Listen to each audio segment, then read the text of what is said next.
Easy physics বই থেকে এই পর্বে আমরা প্রথম অধ্যায়ের অনুশীলনীর যে সংক্ষিপ্ত প্রশ্নগুলো আছে সেগুলো নিয়ে আমরা একবার আলোচনা করব। আমরা প্রথম প্রশ্নটা একটু খেয়াল করে দেখি। প্রথম প্রশ্নে আমাদেরকে বলল হচ্ছে রাশি বলতে কি বোঝায়? ভৌত জগতে যা কিছু পরিমাপ করা যাবে তা রাশি বলা হয়।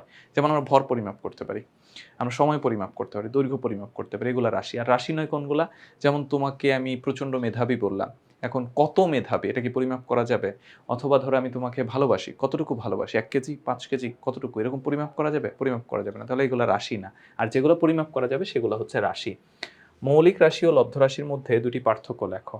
যে সকল রাশি প্রকাশের জন্য অন্য রাশির সাহায্যের প্রয়োজন হয় না তাদেরকে হচ্ছে আমরা মৌলিক রাশি বলি। তাহলে অন্য রাশির প্রয়োজন হলে বা মৌলিক রাশির প্রয়োজন হলে তাদেরকে লব্ধ রাশি বলি। মৌলিক রাশির সংখ্যা ৭টা, লব্ধ রাশির সংখ্যা হচ্ছে অসংখ্য।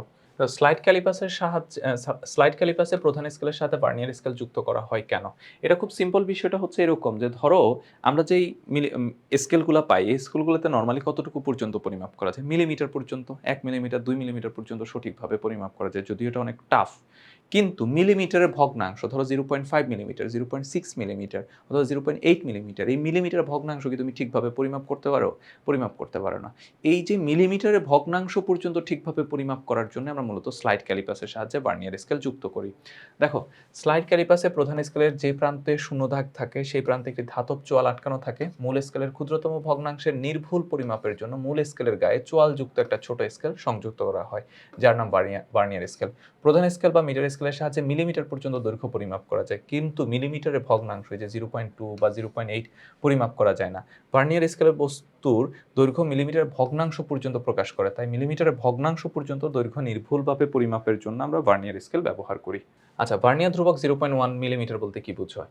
আগে হচ্ছে আমাদের ভার্নিয়ার ধ্রুবকের ডেফিনিশনটা বুঝতে হবে। ভার্নিয়ার ধ্রুবকের ডেফিনিশনটা হচ্ছে প্রধান স্কেলের এক ঘরের দৈর্ঘ্য আর ভার্নিয়ার স্কেলের এক ঘরের দৈর্ঘ্য কতটুকু পার্থক্য, এটাকেই ভার্নিয়ার ধ্রুবক বলে। মানে ধরো প্রধান স্কেলের এক ঘরের দৈর্ঘ্য এতটুকু, এটা আমি বুঝার জন্য বলছি। আর ভার্নিয়ার স্কেলের ক্ষুদ্রতম এক ঘরের দৈর্ঘ্য এতটুকু। তাহলে দেখো এই দুইটার মধ্যে একটা পার্থক্য আছে না? দুইটার মধ্যে তো মানে একটা বড় একটা ছোট এরকম মনে হচ্ছে না? তো এই যে একটা বড় আর একটা ছোট হওয়ায় এদের মধ্যে যতটুকু পার্থক্য আছে এটাকে আমরা বলি হচ্ছে ভার্নিয়ার ধ্রুবক।